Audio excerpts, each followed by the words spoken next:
Extreme volatile session है markets का। आज करीब करीब हमने ऐसा पेसिमिस्टिक व्यू देखा मार्केट के अंदर 12 बजे से पहले का, कि जो इतना तड़पा रहा था और इतना इरिटेट कर रहा था। लेकिन जैसे हमने 22,800 को यानी कि उस पैनिक वाले लेवल्स पे छुआ, उसके बाद ना जाने कौन सी एनर्जी मार्केट्स के अंदर लौट आई है, जो एकाएक अच्छी रिकवरी के तौर पर दिख रही है। निफ्टी के अंदर तो ऑलमोस्ट हमने अपनी सारी गिरावट को ख़त्म किया। निफ्टी को हरे निशान में देख के अच्छा भी लग रहा है, फील गुड भी हो रहा है। और जैसे मैं कई बार आपसे कहता हूं कि आप कुछ ना करो, नो एग्रेशन नो डिप्रेशन, ना ही अपने मुंह में पानी आने दो कि बिल्कुल ही लालायित हो जाओ, और ना ही अपनी आंखों में पानी आने दो कि बिल्कुल रोने लग जाओ। ऐसा नहीं करना। मार्केट को अपने ऊपर हावी मत होने दो। ये बाज़ार हम पिछले 3-4 साल में कभी नहीं देखा। मेरे को और आपको दोनों को आदत छूट चुकी है इस तरह के मार्केट्स के देखने की, जहाँ पे 10 से 15% के एफआईएस की होल्डिंग्स 2-2 महीने चल जाए। नहीं तो ऐसा होता नहीं था।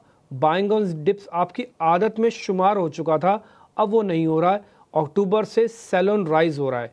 ये करते करते भी हमें 5 महीने हो चुके हैं। और अगर आप वैसे देखोगे तो मार्केट्स लेवल्स और कन्विक्शन दोनों से कमज़ोर हो चुका है। बहुत सारे पॉइंट्स थे जो मैंने आगे भी आपके सामने रखे, आगे भी भविष्य में भी रखूँगा, बट थोड़ा सा शांति से काम कीजिए। और मैंने फिर भी आपसे सुबह भी रिक्वेस्ट की थी, अभी भी रिक्वेस्ट करूँगा, एक्युमुलेशन के स्टांस को ना छोड़िएगा। जब भी आपको मौका मिले, अच्छी गिरावट मार्केट के अंदर आए, कुछ ना कुछ लीजिए ज़रूर।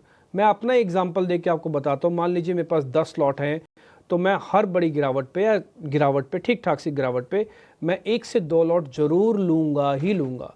अगर मैं उस समय नहीं लूँगा तो फिर मैं कब लूँगा? ये बात मैंने लास्ट टाइम भी आपको बताई थी, उसका भी हमको गेन मिला। ये बात हम अभी भी रिपीट कर रहे हैं। ये बात मैं एक्सपेक्ट करता हूँ आपका, मैं एक दोस्त के नाते, आपका एक सहभागी होने के नाते ये बात मेरे को कहते हुए अच्छा भी लगता है और हमने प्रूव भी किया है। खैर एनी हाउ, अब जो मार्केट कर रहा है ये काबिल तारीफ़ है।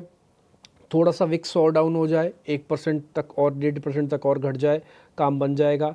रिलायंस ने 50% की रिकवरी की है। रिलायंस को एक बार ज़रा स्क्रीन पर दिखाना। ये 36 रुपये तक चला गया था, आज 1200 के भी नीचे मैंने आपको दिखाया भी था स्क्रीन पर, लेकिन अभी 1217 यानी कि अपने सेफर जोन में, उसी नेट में वापस आ गया है। एक और चीज़ जो मेरे को थोड़ी मार्केट के अंदर इस समय ठीक लग रही है कि मार्केट कम से कम एक अटेम्प्ट कर रहा है 23,000 को बचाने की। ये बहुत अच्छा अटेम्प्ट है। आज मैं 22,800 को इतनी इंपॉर्टेंस नहीं दूंगा जितनी मैं 23,000 को दूंगा, क्योंकि क्लोजिंग बेसिस पर 23,000 ही कैलकुलेशंस में आएगा। चलिए, बहुत सारी बातें हैं, बहुत सारा डाटा मैं आपके सामने शेयर करता रहूँगा, लेकिन इससे पहले आपको मैं रिपोर्ट कार्ड दिखाता हूँ प्रशांत सावंत का, जो कल के हमारे मेहमान थे, और उसके बाद फिर आज के मेहमान से करेंगे बातचीत। राहुल शर्मा है आज तो हमारे साथ, जेएम फाइनेंशियल्स के। उनका ज़्यादा से ज़्यादा समय लेके ज़्यादा इंटेलिजेंस लेने की करेंगे कोशिश। पहले रिपोर्ट कार्ड।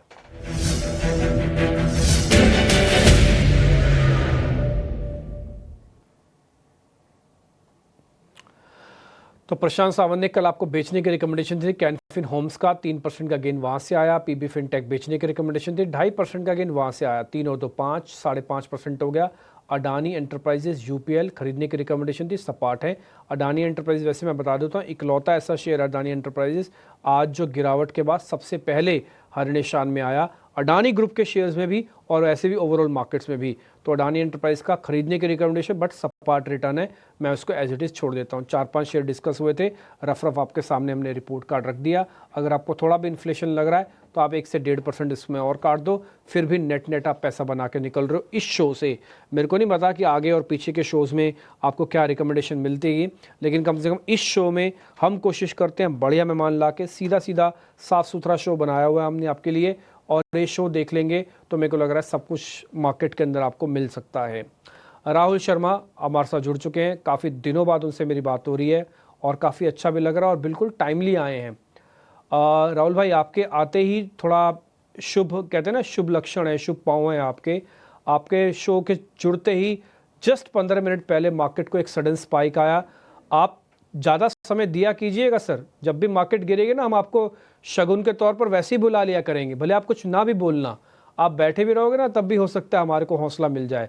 राहुल भाई, अच्छा लग रहा है आपसे बातचीत करके। ज़रा बताइएगा सर, आपका निफ्टी और बैंक निफ्टी पे स्टांस क्या है?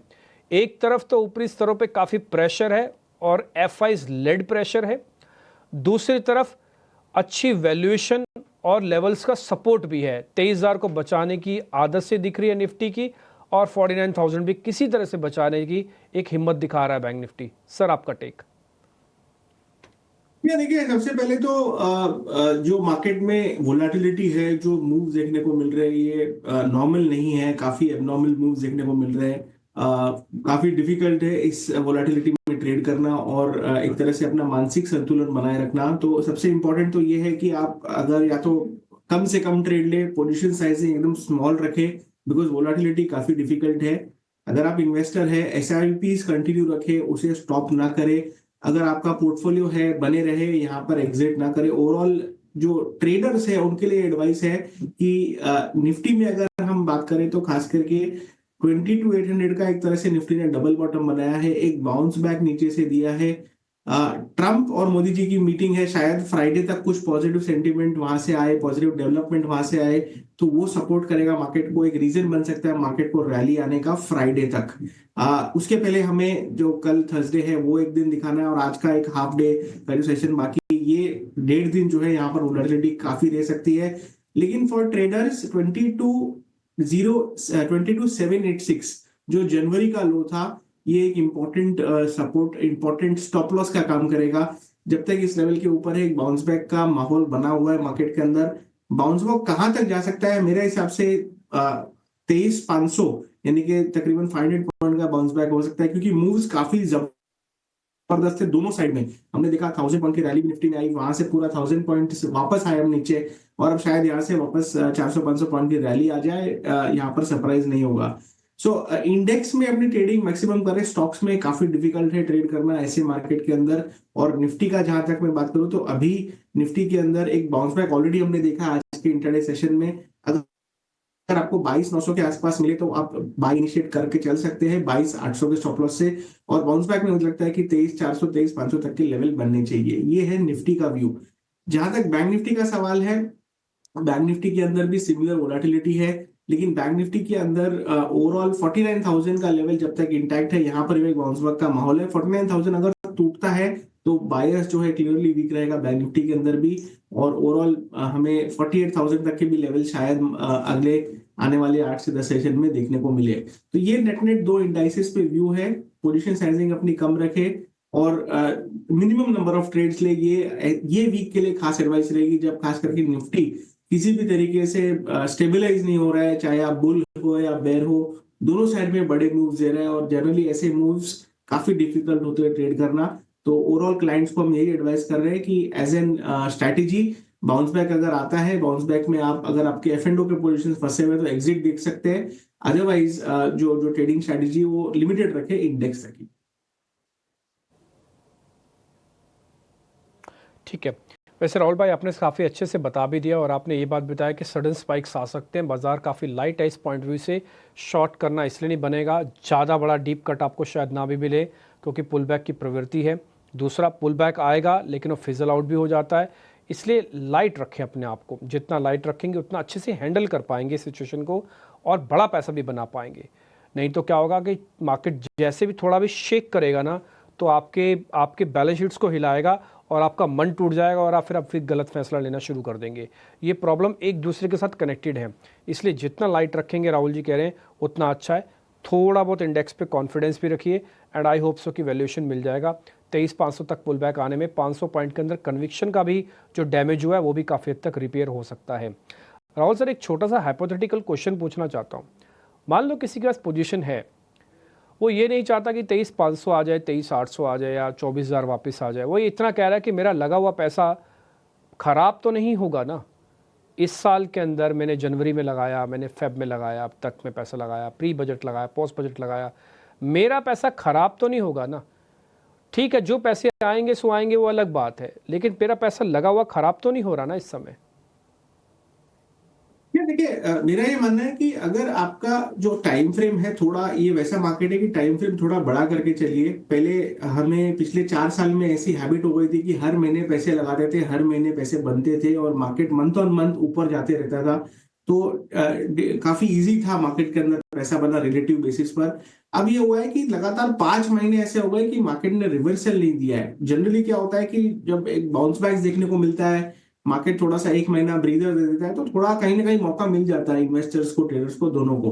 बट पहली बार ऐसा हुआ है कि 5 महीने लगातार निफ्टी ने कोई स्ट्रॉन्ग रिवर्सल नहीं दिया। हो सकता है इस मंथ के सेकेंड हाफ में आ जाए, हो सकता है अगले महीने आ जाए। सो मेरा ये मानना है कि ऐसे टाइम पर जब ऑलरेडी इतना स्क्रीन पर पैनिक है, ऑलरेडी हम देख रहे हैं कि स्टॉक्स के अंदर काफी डैमेज हो चुका है, तो एटलीस्ट आपके जो पोर्टफोलियो में जो स्टॉक्स लॉसेज में है उनको बेचे नहीं। बिकॉज अभी क्या है, नोशनल लॉस है, नोशनल लॉस को परमानेंट लॉस में कन्वर्ट ना करें। हमें सिंपली ये व्यू लेके चलना है कि अगले 6 महीने में क्या ये मार्केट ऐसा ही रहेगा, क्या अर्निंग्स इंप्रूव होंगे नहीं होंगे। हमारा मानना है कि अगर आपका 2 क्वार्टर का व्यू है तो नंबर्स डेफिनेटली इंप्रूव होंगे। इस क्वार्टर के अभी तक के जो नंबर्स आए वो खराब नहीं रहे हैं। अक्टूबर क्वार्टर के जो नंबर्स थे वो डेफिनेटली खराब थे, लेकिन अब वाले क्वार्टर के जो नंबर्स है वो इतने खराब नहीं है। और अगले क्वार्टर में अगर ये नंबर्स में सुधार होता है, देखिए रेट कट आ चुका है, पॉलिटिकल जो सिचुएशन था वो भी काफी क्लियर है, काफी सारी डेवलपमेंट्स हुए, मार्केट में उसको नजरअंदाज किया, लेकिन कहीं ना कहीं I think they will play catch up. और अगर आपका थोड़ा 6 महीने का टाइम फ्रेम है तो मेरे हिसाब से मार्केट में बने रहना चाहिए और ओवरऑल अपने इन्वेस्टमेंट्स को यहाँ पर डिस्टर्ब नहीं करना चाहिए। जब सेल लगी होती है मार्केट के अंदर, हमने तो क्लाइंट्स को एडवाइस किया कि मार्केट में जब सेल लगी हो तो एसआईपी डबल कर लीजिए या लमसम अमाउंट ऐड कर लीजिए ऐसे नेगेटिव वाले दिन में जहां पर स्टॉक जो है एकदम ही सस्ते भाव में मिल रहे हैं आपको। और overall investing is more about discipline than decision making. तो अगर आपका डिसिप्लिन यहाँ पर ऐसे मार्केट में भी बना हुआ है तो आने वाले समय में लॉन्ग टर्म में आप काफी सक्सेसफुल और कारगर हो सकते हैं। ठीक है, पॉइंट टेकन है सर। एक जो क्वेश्चन सबके मन में चल रहा था, मैंने कोशिश की वो आपसे पूछ लूं और आपने भी बहुत सधे हुए तरीके से उसका जवाब दिया। सर सीधा शेयर्स पर आ जाते हैं, इंडेक्स पे व्यू मिल गया आपका, सीधा लॉन्ग पोजीशंस में लेके आता हूँ, स्क्रीन पर ताज़ा खरीदारी लेके आइए।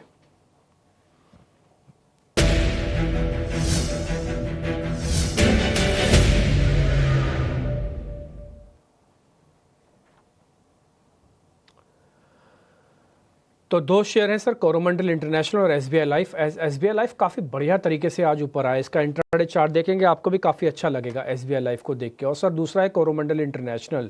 तो इन दोनों शेयर्स पे कोई ट्रेड बनता है तो सर बताइएगा।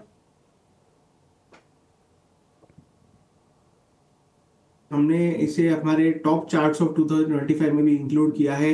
ओवरऑल लॉन्ग टर्म स्ट्रक्चर अगर हम देखें तो जो कोविड से जो यहाँ पर तेजी चालू हुई थी उसका जो एक नीचे का सपोर्ट लाइन है 1400 के आसपास ये लेवल आता है और स्टॉक उसके काफी करीब ट्रेड कर रहा है। मेरा ये मानना है कि अगर आपका 6 मंथ्स 12 मंथ्स का व्यू है तो काफी अच्छा इन्वेस्टमेंट बाई है एसबीआई लाइफ इन लेवल्स के ऊपर। अगर शॉर्ट टर्म के हिसाब से भी देखें तो मुझे लगता है कि ये बाउंस बैक तकरीबन 1500 1550 तक जा सकता है।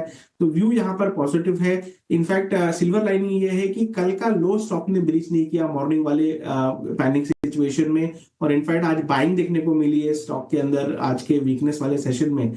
तो क्लियरली यहाँ पर एक रिलेटिव स्ट्रेंथ बनी हुई है, तो इसे बाय करके चलिए। 1400 आज का जो लो है इनफैक्ट 1407, ये स्टॉप लॉस लगाकर बाय करें। 1500 1550 ये 2 टारगेट्स रहेंगे, लेकिन ये पोजिशनल ट्रेड है, 1 या 2 दिन में शायद इसमें आपको रिजल्ट देखने ना मिले। तकरीबन आप 15 दिन का इसे समय दें और मुझे लगता है कि स्लोली ग्रेजुअली यहाँ पर आपको एक पॉजिटिव मोमेंट पॉजिटिव मूव देखने को मिल सकता है। ठीक है, तो सर खाली एसबीआई लाइफ ही रखें, कोरोमंडल पे कुछ ना करें, छोड़ दें उसको, ज़्यादा कन्विक्शन ना दिखाएं। जी हाँ, जो मिनिमम नंबर ऑफ आइडियाज है उतने ही ले। यहाँ पर कोरोमंडल भले ही चार्ट पे अच्छा दिख रहा है बट मार्केट वोलेटिलिटी इतनी है, it is best to go दोनों में से। I think SBI life better bet है।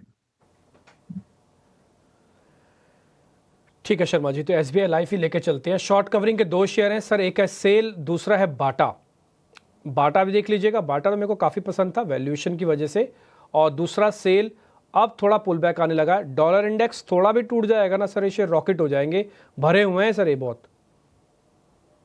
या देखिए मेटल्स में काफी शॉर्ट्स प्रेजेंट है, इनफैक्ट काफी हाई बीटा प्ले रहा है मेटल्स ओवरऑल। सेल का अगर मैं सेटअप देखूं तो एक यहाँ पर एक बाउंस बैक ड्यू है। ये शॉर्ट कवरिंग स्पॉन्सर्ड हो सकता है, मुझे लगता है कि 112 तक के लक्ष्य सेल में देखने को मिल सकता है इस बाउंस बैक में। यहाँ पर आप 99 हाफ का स्टॉप लॉस लगाकर लॉन्ग कीजिए और तकरीबन 112 114 तक के लेवल्स मुझे लगता है आपको इस बाउंस बैक में देखने को मिल सकते हैं। इतना हाई कन्विक्शन आइडिया नहीं है, लेकिन क्योंकि यहाँ पर शॉर्ट्स काफी मौजूद है तो एक शॉर्ट कवरिंग मूव यानी कि जो इस सेगमेंट का जो जो कैटेगरी उसमें यह बराबर फिट होता है। और मुझे लगता है कि एक यहाँ पर 10 रुपए का मोटा मोटी मूव देखने को मिल सकता है सेल के अंदर। ठीक है, तो बाटा छोड़ के खाली सेल पकड़ते हैं जैसे आप लिमिटेड आइडियाज़ बता ही रहे हैं, तो 112 का टारगेट है, इसके अंदर 99.50 का स्टॉप लॉस है। और ऊपर भी हमने 2 शेयर सर से पता किए थे, कोरोमंडल को ड्रॉप कर दिया, SBI लाइफ को चुन लिया। कम ट्रेड करो, अच्छा ट्रेड करो।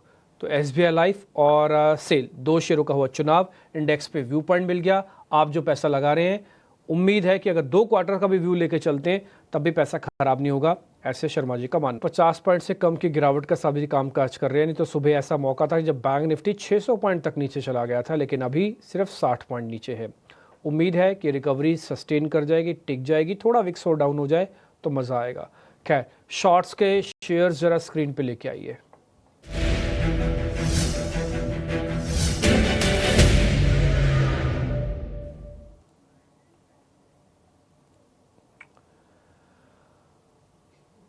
तो जहाँ पे थोड़ा प्रेशर है उसमें ओबेरॉय रियलिटी है और ग्रेनुलस इंडिया है। राहुल सर एक बार ज़रा चेक करना, एक तो रियल एस्टेट का काउंटर है। वैसे मैं चेक कर रहा था YTD यानी कि जब से साल शुरू हुआ आज की डेट तक रियल एस्टेट की तो सर बहुत पिटाई हुई है, 18% से ज़्यादा इंडेक्स टूटा है।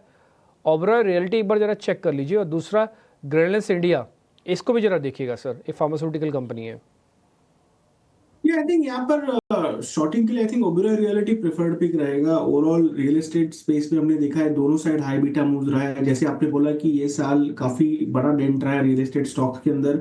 मुझे लगता है कि ओबेरॉय रियलिटी में आपको तकरीबन 1580 तक के लेवल्स नीचे में देखने को मिल सकते हैं। तो शॉर्टिंग यहाँ पर रिकमेंडेड रहेगी ओबेरॉय रियलिटी में। स्टॉप लॉस आप लगाइए 1710 का, और यहाँ पर एक बेरिश ट्रेड लेके दिया जा सकता है। जहां तक ग्रैन्यूल्स का सवाल है, स्टॉक काफी समय तक साइडवेज था। इनफैक्ट पूरी जो फार्मा की रैली हुई इसमें स्टॉक ने पार्टिसिपेट नहीं किया और अब अपने 200 दिन के मूविंग एवरेज के आसपास आ गया। तो यहाँ पर पिक्चर जो है वो क्लियर नहीं है, ट्रेंड क्लियर नहीं है, तो इसे शॉर्ट मत कीजिए as of now. But I think Oberoi को यहाँ पर प्रेफर किया जा सकता है, खास करके रियल एस्टेट स्पेस में, जहाँ पर काफी लाइक स्पेशली जो प्रीमियम रियल एस्टेट वाले जो काउंटर्स है इनमें हमने देखा है कि वीकनेस रही है। जो अफोर्डेबल हाउसिंग वाले या जो मिडिल लेवल के जो रियल एस्टेट प्लेयर्स है उनमें फिर भी थोड़ी आउट परफॉर्मेंस रही है। लेकिन जैसे DLF हो गया, ओबेरॉय हो गया, यहाँ पर मुझे लगता है कि वीकनेस एक्सटेंड होती हुई दिख सकती है। ठीक है, लगातार 26,000 करोड़ से ऊपर का SIP का डाटा भी आ गया है। लगातार दूसरा महीना ऐसा है जब SIP 26,000 करोड़ से ऊपर की है, और आज यही बात हम थोड़ी देर पहले आपको बता भी रहे थे। हालांकि पिछली बार के मुकाबले सिर्फ 50 करोड़ रुपए कम है, लेकिन 26,000 करोड़ से ऊपर है। और ये अपने आप में नंबर एक्साइटिंग है। मार्केट 15% 12% टूटा हुआ है, लेकिन अभी भी 26,000 करोड़ का सिप कंटिन्यू है। इन्वेस्टर्स की ताकत बता रहा है। राहुल सर जल्दी से आप अपने ट्रेड बता देंगे। यहाँ पर एक कंडीशनल ट्रेड है। SBI का सेटअप यहाँ पर डिस्कस करना चाहता हूँ। ये अभी एक्शनेबल आइडिया नहीं है, लेकिन अगर 750 के आसपास आता है तो SBI में शॉर्ट रिकमेंडेड है। जो कोविड पीरियड के बाद हाईएस्ट OI यहाँ पर बिल्डअप हो चुका है, या हम बोल सकते हैं कि 4 साल का हाईएस्ट ओपन इंटरेस्ट SBI में बन चुका है, और ये शॉर्ट की तरफ है। रिजल्ट के बाद यहाँ पर ये शॉर्ट पोजीशन बना हुआ है। तो अगर बाउंस बैक आता है अराउंड 750 760 के आसपास इसको शॉर्ट करे, और स्टॉप लॉस जो रहेगा शॉर्ट का रहेगा 785 का। और नीचे में हमें लगता है तकरीबन आपको 650 तक के लेवल्स पोजिशनली देखने को मिल सकते हैं। तो एक स्ट्रक्चरल ब्रेकडाउन SBI ने आज अटेम्प्ट किया, सुबह को कोशिश किया ब्रेकडाउन देने का 725 के नीचे, और एक बाउंस बैक देखने को मिला है मार्केट के साथ। बट ओवरऑल मुझे लगता है कि पोजीशन सेटअप यहाँ पर काफी बेरिश है। तो सेल ऑन राइज की रणनीति रखी है SBI के अंदर, और हमें लगता है कि तकरीबन आपको 10 से 12% की डाउनसाइड आपको SBI में देखने को मिल सकती है। ठीक है राहुल जी, बहुत बहुत शुक्रिया, थैंक यू वेरी मच, आपने टाइम निकाला, अच्छा लगा आपसे बातचीत करके। आते रहिएगा, क्योंकि आपके आने से बाजार में थोड़ी हिम्मत और हौसला दोनों बढ़ता है। शर्मा जी बहुत बहुत शुक्रिया, थैंक यू वेरी मच आज समय देने के लिए। फिलहाल इस कार्यक्रम से भी इतना ही, नमस्कार।